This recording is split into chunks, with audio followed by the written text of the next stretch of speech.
Hi, and welcome to my channel. My name's Nick, and I teach Python and data science tutorials here and over on my website at datag.io. In this series, we're going to learn all about one of the essential data science libraries available in Python, Pandas. Pandas is an essential library to help you wrangle your data and to produce meaningful analysis. It also comes built in with some basic plotting functionality that will let you put together some preliminary data visualizations. In today's video, you'll learn how to install Pandas, what the data frame structure is, as well as how to create your own from scratch and from existing data sources. You'll also learn how to explore your data set, as well as to identify what shape it takes. Let's get started.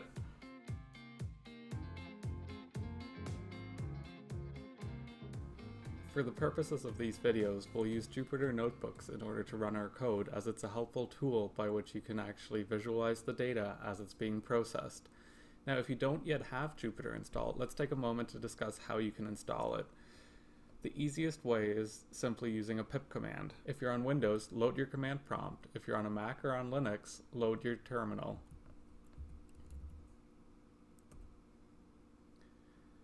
Then all you simply have to do is type pip3 install Jupyter. Now I already have Jupyter installed, so it's really just going to run through and say that everything is ready to go. After it's done installing, you can just close your terminal or command prompt, then go back to your menu and type in Jupyter. This will open up a new browser window in which you'll actually have the entire environment running. Once you have Jupyter up and running, all you have to do to create a new notebook is click this new icon here and select New Notebook. This will open up another tab which contains everything you need to get started. You can change the name of a notebook by simply clicking on the name of it itself. So we'll call this Pandas 1.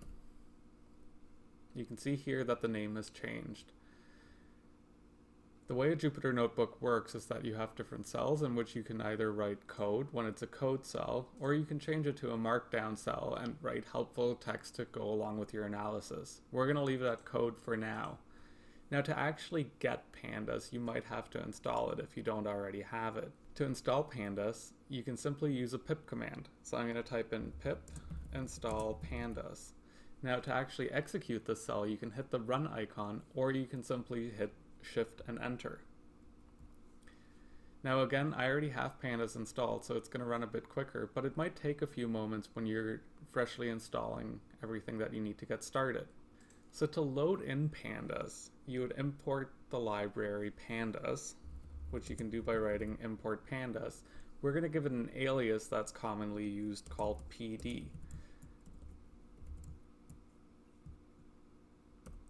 So we're going to run that cell again, and it's going to import the entire library. At the core of Pandas, there are two main data structures, the series and the data frame. We'll take a look at the data frame as it's the one we'll use throughout the tutorial.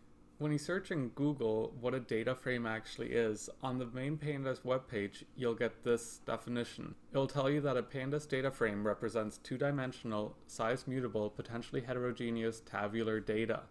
But what does this actually mean? Let's take a quick look at something else. You're probably very familiar with what an Excel workbook looks like. In the first row you have column headers, and to the left of all of your rows you have row numbers. Now let's take a look at what a Pandas data frame actually looks like. It looks quite similar. You have index numbers here and you have column headers up here, and your data is contained within a similar table structure.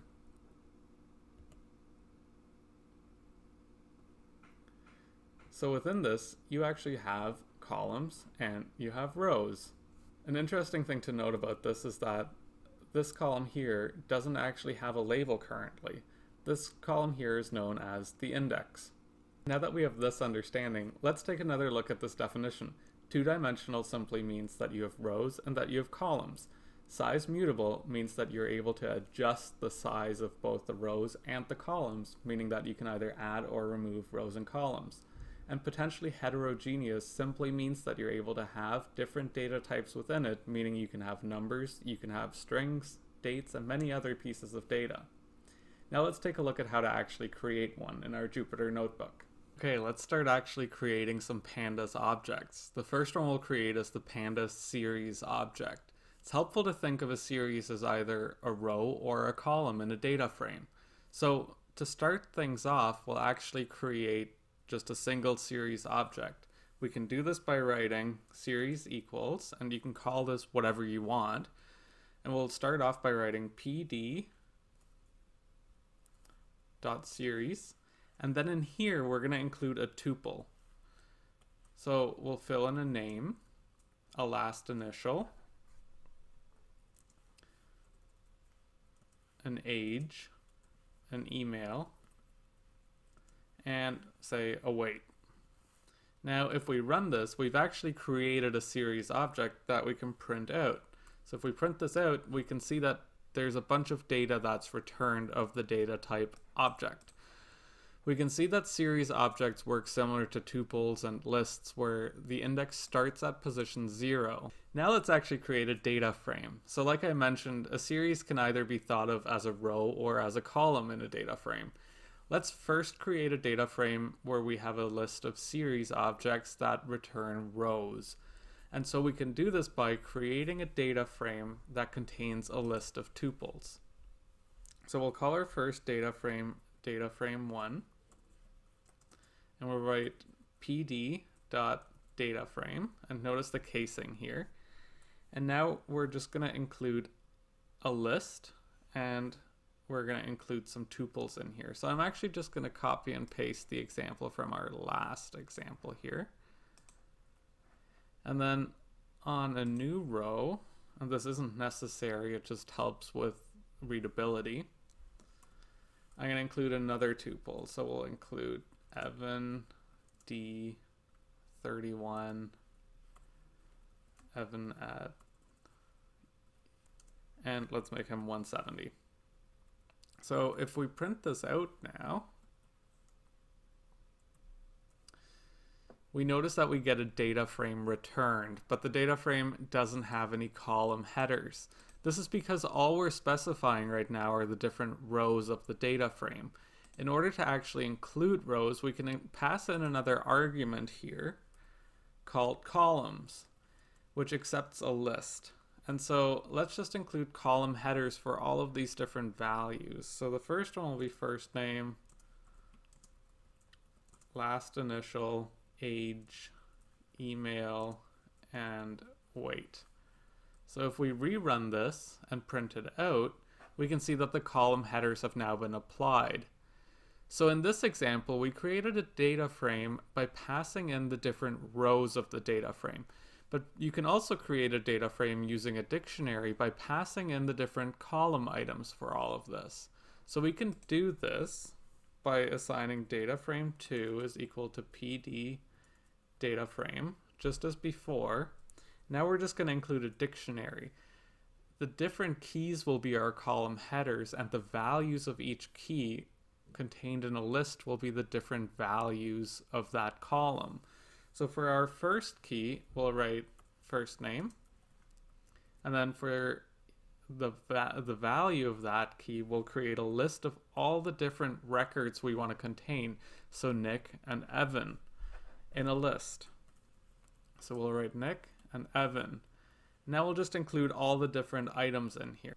Okay, so if we run this now and then print it out, we can see that we've created the exact same data frame as above, but with a different way of doing this. In most instances, you won't actually be creating data frames from scratch, but working with tabular data that you've gotten from somewhere else. Pandas makes it easy to import different data sets, either from Excel formats, CSV files, it can read HTML, as well as SQL databases and many other sources.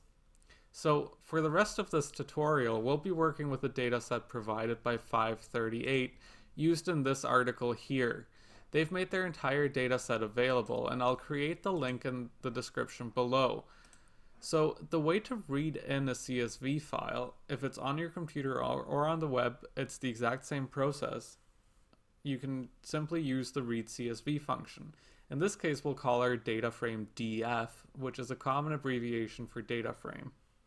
So we'll write df pd, and instead of writing data frame, we'll now write read CSV, and then as a string, we'll pass in the URL and run this.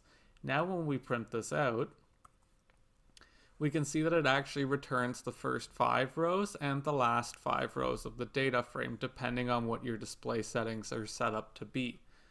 One of the most common attributes that you'll want to access is the actual size of the data frame. This can be done using the shape attribute.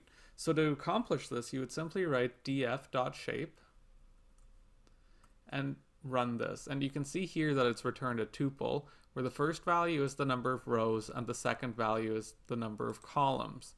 Now say you wanted to explore the data set a little bit more and wanted to return the first couple of rows. This is where the head method is really useful. So you could write df.head and run this. And this returns the first 5 rows by default. The default parameter here is 5, but say you wanted to return the first 2 or the first 10, you could simply write in df10 and it would return the first 10 rows. Another useful method is the tail method, which, as you might guess, returns the last 5 rows. So if we wrote df.tail, it would print out the last 5 rows of the data set. Both of these methods can be helpful if you want to get a flavor of what your data looks like at the top and at the tail end of your data set. Okay, so today you learned quite a bit. You learned how to install pandas, how to load in your first data frame from scratch, how to load in an existing data set into a pandas data frame, and how to explore the records as well as the shape of this data frame. One of the challenges I want to give you is how would you explore the last 15 records of this data set? Leave a comment below to tell me how you would do this. In the next video, you'll learn all about the data frame index as well as how to select rows and columns in your data frame. If you like this video, hit the like button. If you want to be notified of when I release new videos, hit the subscribe button and click the little bell icon to be notified. Thanks so much for watching, and have a great day.